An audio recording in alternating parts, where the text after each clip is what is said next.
The pickup came at him without headlights, just a black shape swelling out of the dark, and Marcus Hale had maybe 2 seconds to decide whether to throw himself sideways or stand his ground over the stranger crouched in the road. He chose the stranger. He planted both boots on the cracked asphalt of the gas station apron, spread his arms wide, and made his thin body into the only wall between 3,000 pounds of rolling steel and a man kneeling beside a fallen motorcycle. The truck's brakes screamed. Gravel sprayed. The bumper stopped a forearm's length from his knees, close enough that the heat of the engine washed over his shins, and a voice inside the cab was already screaming something ugly through the cracked window. Marcus did not move. He was 41 years old, 160 pounds in a wet canvas coat, and he had never in his life been the kind of man anyone noticed.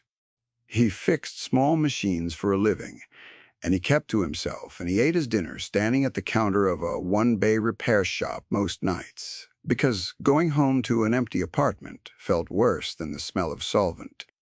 None of that mattered now. What mattered was that a man was down in the road with a broken chain trailing from his bike like a dead snake, and a truck had decided to make a point about it, and somebody had to be the wall. That was the moment everything turned. Marcus did not know it yet. He only knew the truck was backing up now, tires chirping, the driver shouting that this was not over, and that the man behind him was getting slowly to his feet. Pull back 3 hours to the kind of evening that had no business becoming anything. The repair shop sat at the dead end of Caldwell Street, where the town of Mercer thinned out into weed lots and a rail spur that had not carried a train in a decade. Marcus rented the bay from a landlord he had met exactly twice. The sign over the door said HAL small engine in letters he had painted himself, badly the summer he opened. He fixed lawnmowers and chainsaws and the occasional generator, and once a month somebody rolled in with a motorcycle that a real shop had quoted too high, and Marcus would look at it the way other men looked at a chessboard. He was good. That was the thing nobody knew, because nobody asked. He had a feel for the way force moved through a machine, where it wanted to go and where it was being made to go against its nature. He had learned it from his father, a man who fixed things in a garage in a different town, and who had died owing money to people who came around afterward asking questions.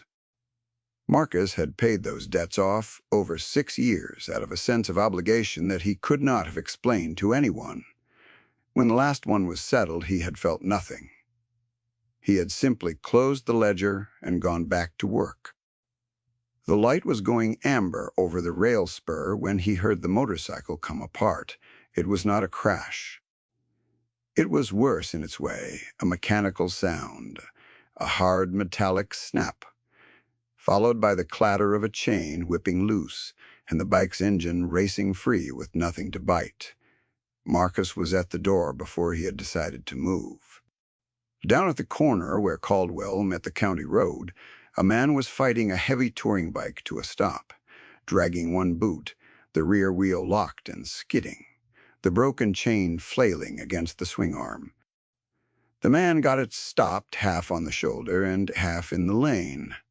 Then he just sat there, both feet down, shoulders heaving, in the worst possible place a man could be at dusk on a road where pickups ran the limit by 20. Marcus grabbed his roll of tools off the bench without thinking about it and walked down. Up close, the man was enormous. Not tall so much as built, like something poured into a mold and left to set, a barrel chest under a black leather vest, forearms inked solid from wrist to elbow, a gray beard shot through with iron, and a face that had clearly been hit by the world more than once and had hit back harder. He wore a cut over the leather, and across the back of it Marcus caught a glimpse of an embroidered patch, a grinning chrome skull wearing a crown of pistons, and beneath it an arc of letters that read Iron Covenant. On the front, over the heart, a smaller patch said one word: President. The man's eyes came up and found Marcus, and they were not friendly. "Keep walking," the man said. His voice was a low gravel rumble that Marcus felt in his sternum. "I got it, your master link sheared," Marcus said. He was looking past the man at the chain now, at the bright torn metal where the link had let go. "You don't got it. You got a bike that won't roll, and a road that'll kill you." Standing here for a moment, nothing happened. Then a set of headlights swept around a far bend, and the decision got made for both of them. "Push it onto the apron," Marcus said, already grabbing the frame. Now they got it moving together, the big man cursing low and steady, Marcus throwing his whole small weight into it, and they rolled the dead bike up onto the cracked concrete of the gas station apron next to his shop, just as the headlights resolved into a jacked-up pickup that blew past close enough to rock them both in its wash. The big man watched it go with a stillness that Marcus would come to understand later was the most dangerous thing about him. "Name's Driscoll," the man said finally, not offering a hand. "They call me Tao because I'm the one drags the broke-down ones home. Now there's a joke in that tonight." He did not smile, "And I still don't need a babysitter, Marcus." He was already crouched over the chain.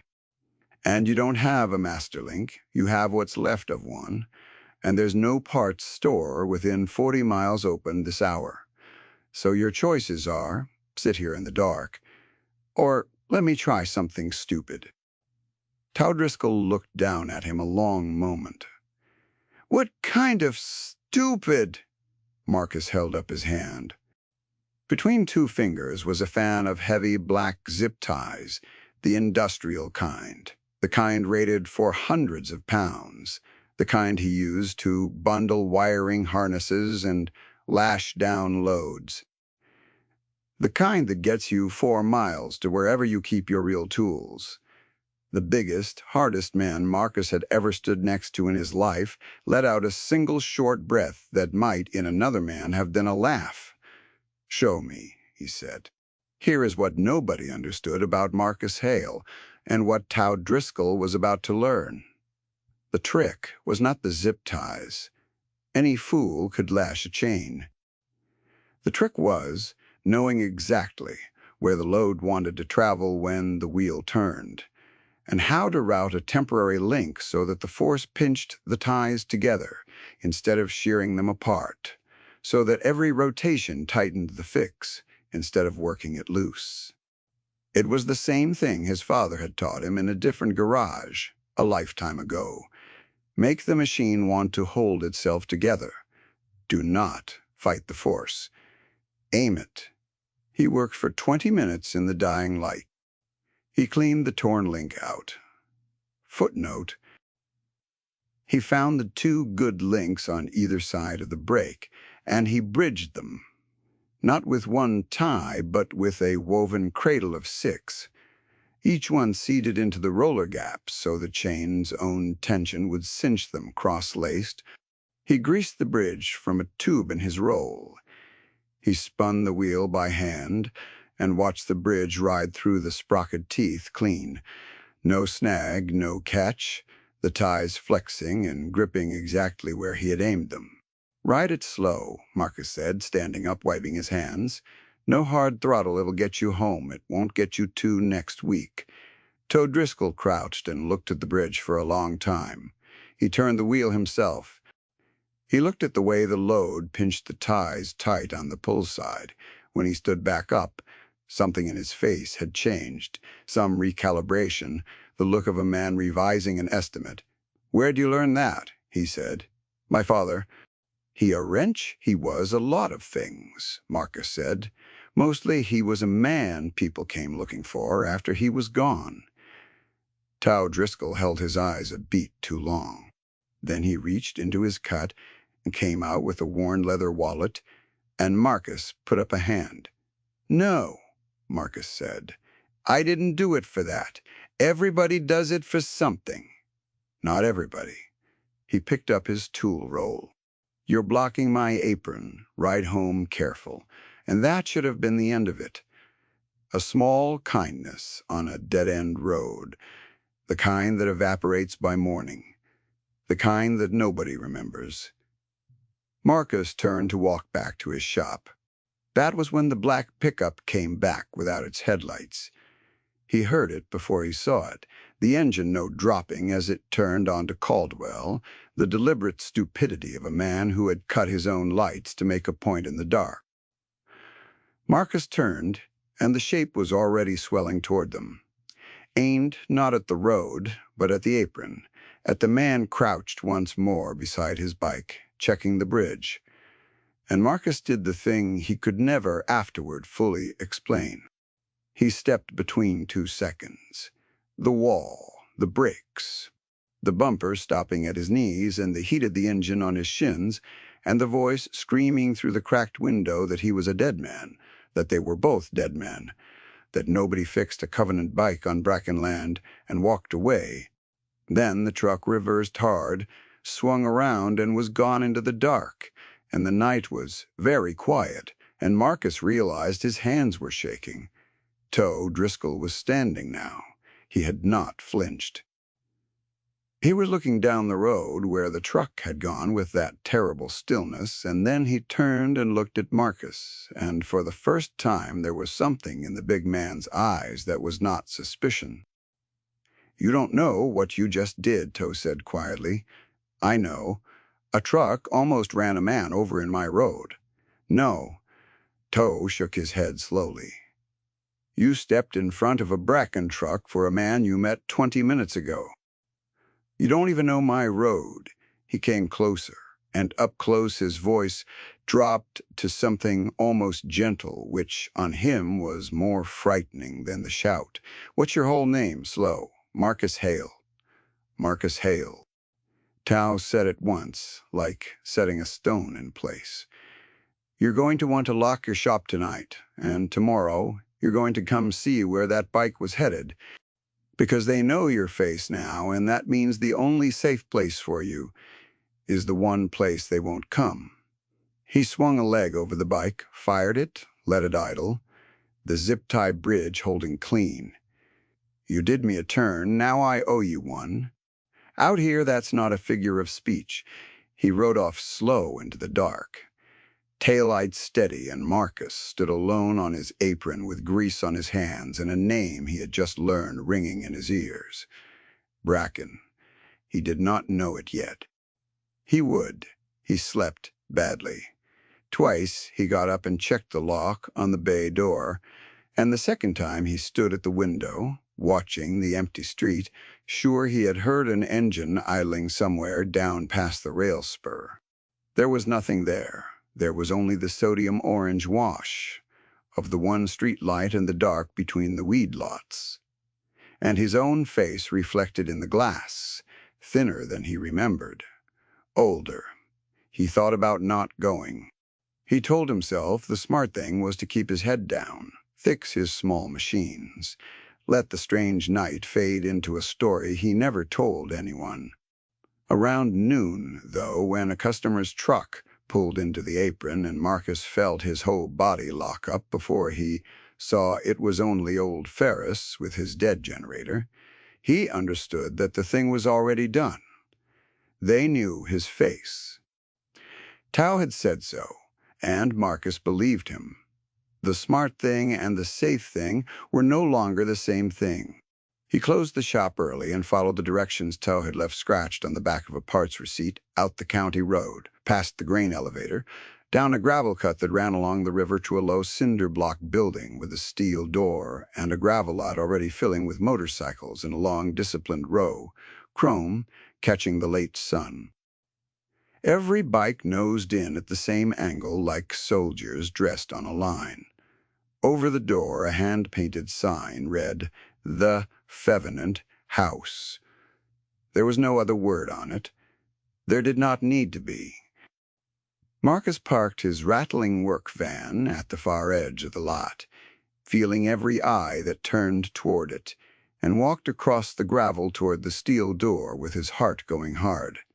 The door opened before he reached it. A man filled the frame, younger than Ta, but cut from the same hard stone, a scar running pale through one eyebrow, arms crossed, a patch on his cut that read Sergeant at Arms. "You're the zip-tie man," the man said. It was not a question. "Marcus, I know who you are." The man did not move out of the doorway. His eyes went over Marcus once, weighing, finding little. "I'm Royce. Toe says you're square. I don't know you from a hole in the wall, so understand me. In here you speak when spoken to, and you keep your hands where I can see them. We clear. Clear!" Roy stepped aside. Inside, the world reorganized itself around a single long room, dim and warm, lit by the buzz of a neon sign and a string of bare bulbs over a scarred bar. The air was thick with the smell of stale beer, heavy cigarette smoke, raw exhaust drifting in from the lot, and old leather men sat at tables marked with decades of cigarette burns and knife scratches. A pool table stood under a low lamp, the felt worn to the backing in two long tracks. Every man in the room had stopped what he was doing to watch Marcus come in, and the silence that swept through the place was immediate and suffocating. At the far end, at the head of a long table, sat the oldest man Marcus had ever seen, who still looked like he could break a door off its hinges. He was heavy-set and barrel-chested, well past 60, full gray beard reaching his chest, rings on every thick finger, a long white scar disappearing into the collar of a black leather cut with President stitched over the heart and the grinning piston-crowned skull of the Iron Covenant across the back. He did not stand, he did not need to. The whole room bent toward him like grass in a wind. "Come here, son," the old man said. His voice was a low gravel rumble even deeper than Tao's. "Let me look at the man who stood in front of a Bracken truck." Marcus crossed the room. Tao was there, off to the side, giving him the smallest nod. Marcus stopped a respectful distance from the table.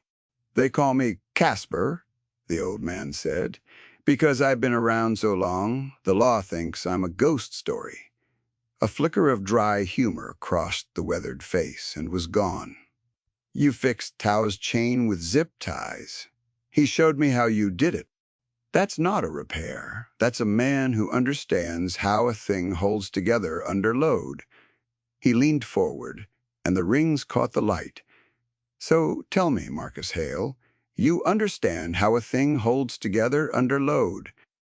Do you understand what you stepped into last night?" "No, sir." "Good. An honest no." Casper nodded slowly. "Then I'll tell you because you bought the right to know it with your knees. The land your shop sits on, and a few thousand acres around it, and the gravel pit, and the river frontage, all of it answers to a family named Bracken. Old money.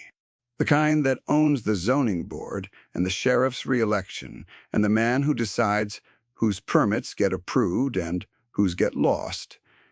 Lawrence Bracken III runs it now. Wears a suit costs more than your van. Plays golf with the people who are supposed to watch him." Casper's voice went cold and clinical. "And for 2 years, that family has been trying to take this house out from under us, because the river frontage we sit on is worth more to a developer than it is to a pack of old outlaws, and because Lawrence Bracken does not lose." "Then why a truck on my road?" Marcus said.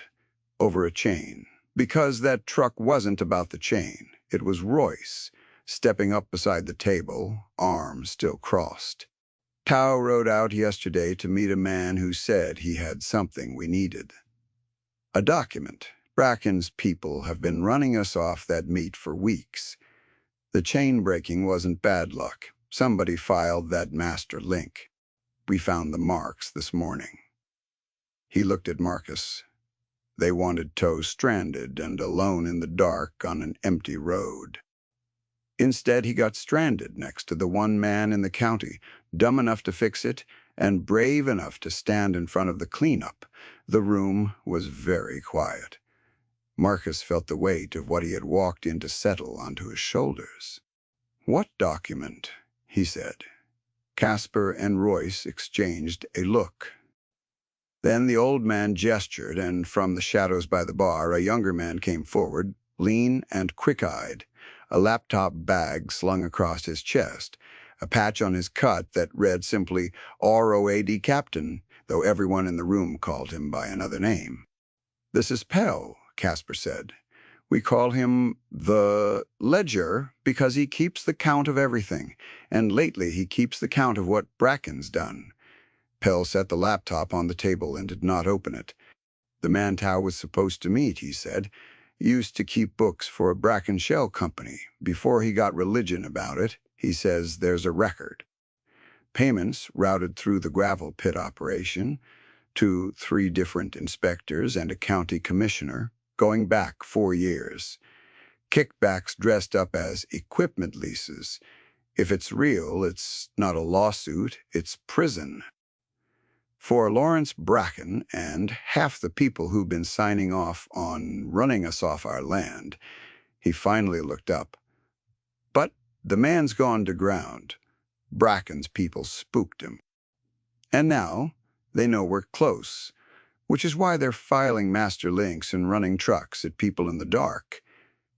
"So you need to find him," Marcus said. "We need him to trust us enough to come in," Pell said, "and he won't. He thinks we're as dirty as Bracken. He thinks if he hands us the record, we sell it back to Bracken for the land, and he ends up in the river." He shrugged.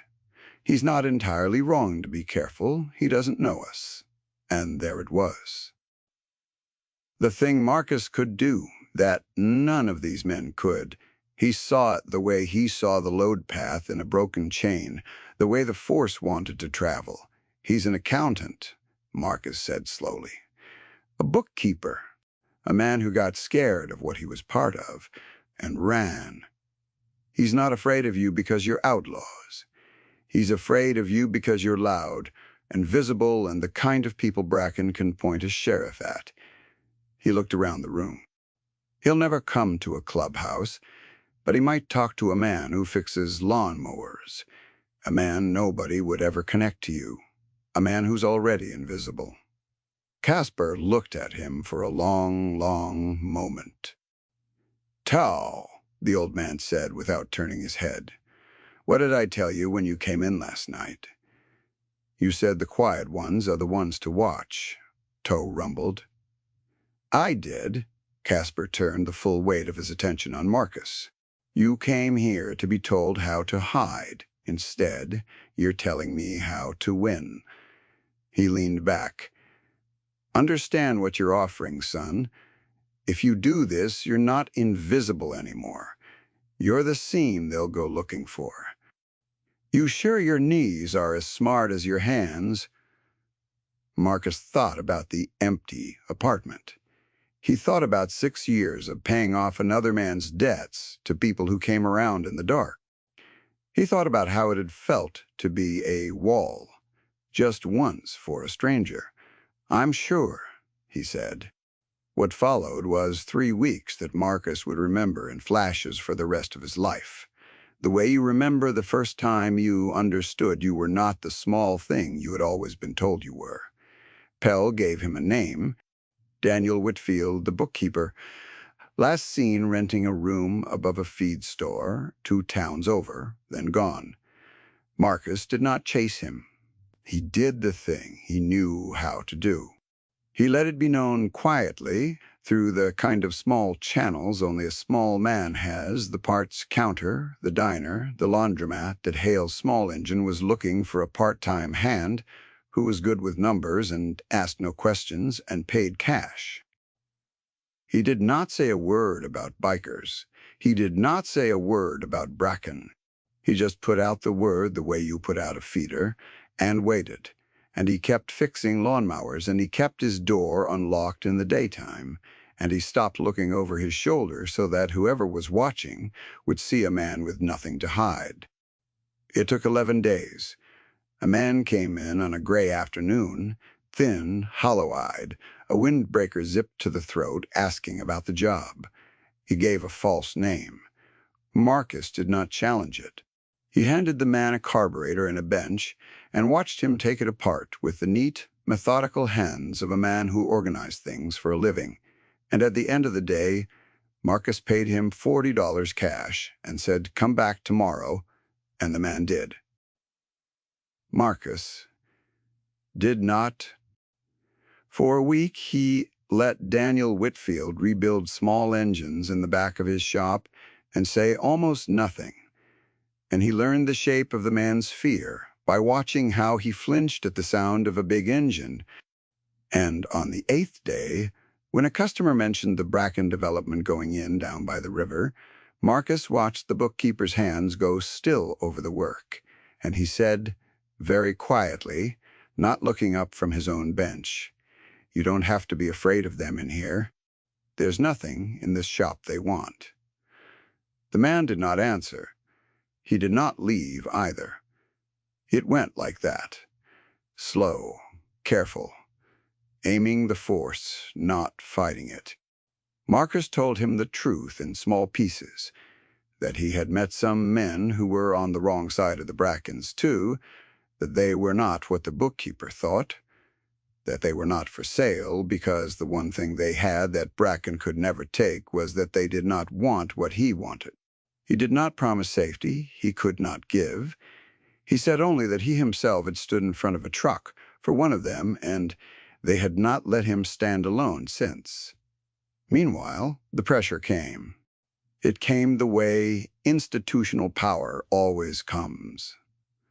Paper first. A county code enforcement officer Marcus had never seen arrived to inspect his bay and found a dozen violations that had somehow never existed in 3 years. A notice appeared, taped to his door, citing an obscure ordinance about commercial signage. His landlord called, rattled, saying he had been contacted by a lawyer about the lease. Each of these things, alone, was nothing. Together they were a message, written in the only language the Brackens spoke, and Marcus understood it perfectly. "We can make your small life smaller. We can take the little you have." He took the notices to the Covenant House and laid them on a long table, and Pell read them and almost smiled. "This is good," the ledger said. "How is this good?" "Because a man this careful doesn't lean on a lawnmower repairman unless he's scared," Pell said. "He's not scared of you. He's scared of who you might be talking to, which means he knows Whitfield's close, and he doesn't know where. He tapped the code enforcement notice. He's fishing. He's hoping you'll panic and lead him to it. So we don't panic. We make him reach further. And a man who reaches keeps reaching until he reaches too far." Casper, at the head of the table, said nothing. He only watched Marcus the way a man watches a tool. He is deciding whether to trust with real weight. The reach too far came on a Thursday. Daniel Whitfield came into the shop that morning carrying a battered hard drive in a freezer bag, and he set it on the bench between them with hands that shook. And he said the first long sentence he had said in 3 weeks. He said that everything was on it. 4 years of double ledgers, the real numbers beside the false ones, the lease payments that were not leases, the names, the dates, the routing. He said he had made 3 copies and hidden 2, and this was the 3rd, and he was giving it to Marcus because Marcus had paid him cash for honest work and asked him nothing, and had not once in 3 weeks tried to use him. He said he was tired of being afraid. He said he wanted it to be over. Marcus called the Covenant House from the shop phone. He said 4 words. He came in warm, and he hung up. He should have known they would be watching the shop. He should have known a man like Lawrence Bracken, having fished for 3 weeks, would have a hook in the water. 20 minutes after Whitfield handed over the drive, while Marcus was still standing there feeling the weight of it in his hand, 2 cars pulled into the apron, and a man in a suit got out of the first one, and the world Marcus had been holding together with zip ties came apart all at once. Lawrence Bracken, the third, was younger than Marcus expected and softer, a man of perhaps 50, who had never once in his life been hungry, dressed in a charcoal suit and oxblood shoes that had no business on the cracked concrete of a small engine apron. He walked in like he owned the building, which Marcus understood he very nearly did.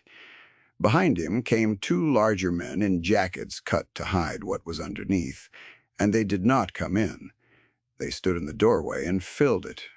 "Mr. Hale," Bracken said, and his voice was smooth and pleasant and utterly without warmth. "You've been a very busy man for someone who fixes lawnmowers." His eyes went to Daniel Whitfield, who had gone white and still by the bench, and a small, satisfied smile touched his mouth. "Daniel, we've missed you. You've cost me a great deal of time." "The drive's not here," Marcus said.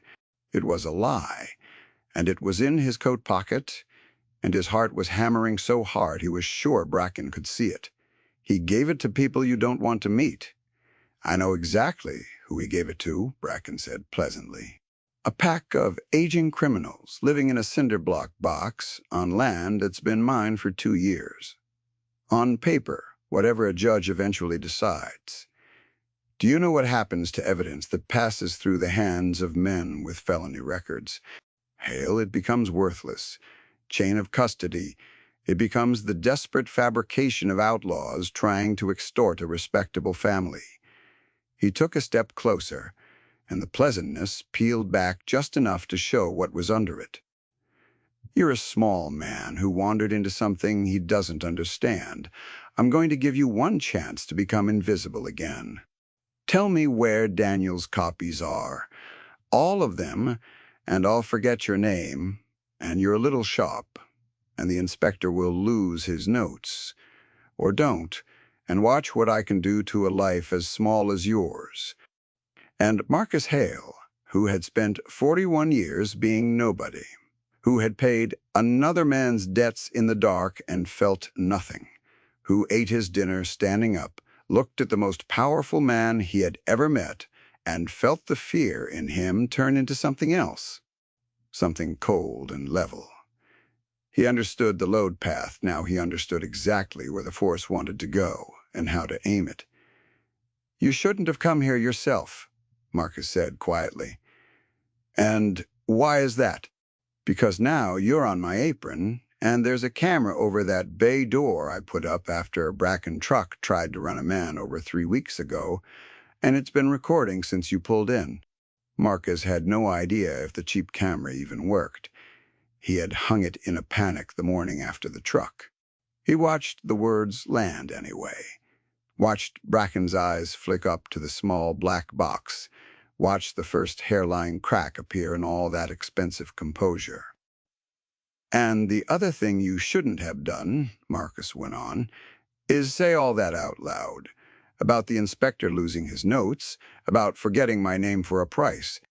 Because a man who fixes things for a living always knows where the recorder is. It was a bluff stacked on a bluff."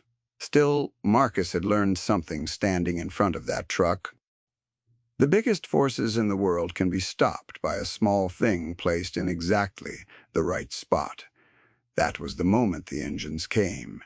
They heard them first, the way you always heard them first. A low rolling thunder gathering down the county road, swelling, resolving into the hammering of a dozen big motors in formation. And then they were turning onto Caldwell, chrome flashing, a long disciplined column of the Iron Covenant filling the dead-end street wall to wall. They did not race, they did not shout. They rolled into the apron at idle and shut down one by one, and the silence after the engines died was the loudest thing Marcus had ever heard. Cigarette smoke and exhaust and the smell of hot iron. The men dismounted without hurry. They did not reach for anything. They simply arranged themselves across the apron, a wall of leather and gray beards and crossed arms, and Lawrence Bracken's two jacketed men in the doorway looked at the odds and did not move a muscle. Caspar came through them like a ship through water. He walked with a heavy, slow authority. The long gray beard, the rings, the president, Patch, and he did not look at the jacketed men or the cars. He looked at Lawrence Bracken, and he stopped a few feet away, and for a moment the two oldest powers in that county stood facing each other across a cracked concrete apron, the man who owned the paper and the man who owned the road. "Lawrence," Caspar rumbled, "your daddy never came in person. He sent men. You always thought you were smarter than him." He shook his head slowly. "You walked onto a man's property and you said a lot of true things out loud." "This is harassment," Bracken said, and the smoothness had a thread of strain in it now. "I will have every one of you. You'll have nothing," Caspar said, and his voice did not rise. That was the terrible part. It did not need to. "Here's where you misjudged it, son, the way men like you always do.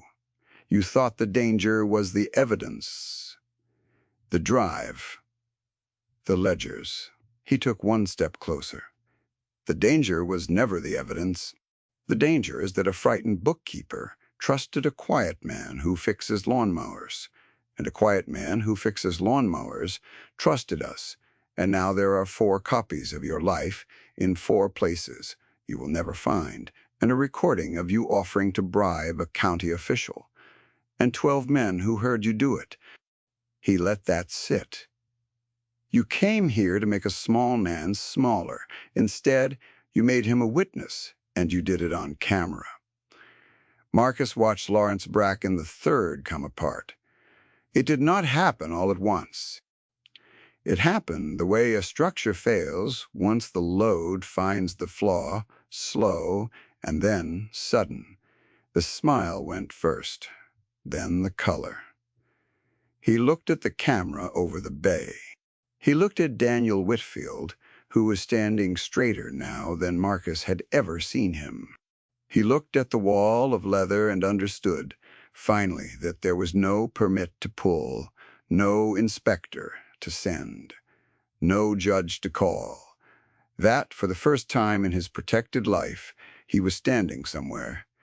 His money, his jacketed men were already easing back toward the cars, having done the arithmetic that the powerful always do, which is that they are paid to win and not to lose. "What do you want?" Bracken said, and his voice had gone thin and high. "Money, the land, name it." And here was the thing Marcus understood about these men that he had not understood 3 weeks before. Caspar did not want the land back. He did not want money. He wanted the one thing men like Bracken could never give and never understood, which was simply to be left alone, to live by their own code on their own ground. "I don't want anything from you," Caspar said. "That's what you can't get through. Your head the drive goes to a federal prosecutor, 2 states, over who doesn't golf with anybody you know. Pell's already sent it. 3 copies are sitting with 3 lawyers, with instruction. You're going to drive out of here, and you're going to spend what's left of your money on the best defense it can buy, and it won't be enough, because for the first time in your life, the thing coming for you can't be bought." He stepped back. "Go home, Lawrence. Smile for the cameras while you still can." For one moment, Lawrence Bracken stood frozen, a suited man cornered inside a world that did not care what he owned. Then he turned and he walked stiffly to his car, and his 2 men got into theirs, and the small convoy backed off the apron and fled down Caldwell into the flat white glare of the afternoon sun, out of the gritty dead-end world and back toward the glass and the golf course, where the rules he understood still held for a little while longer. They watched the dust settle. Nobody cheered. That was not the way of it. The prosecution took 11 months. Marcus learned to read indictments the way he had once learned to read load paths. The recording from the cheap camera over his bay, which had in fact been working the entire time, became the thing the case turned on because it was the one piece of evidence that had never passed through the hands of any man with a record, that came from a lawnmower repairman with no connection to anyone. A man so invisible that no defense attorney could find an angle to discredit him. Daniel Whitfield testified, the inspectors turned on Bracken one after another to save themselves. The county commissioner resigned in disgrace. Lawrence Bracken III, who had never faced a consequence in his life, learned what the inside of a federal courtroom felt like when none of the people in it owed him anything, and the land along the river, the gravel pit, the frontage, all of it stayed exactly where it had been under the wheels of the Iron Covenant.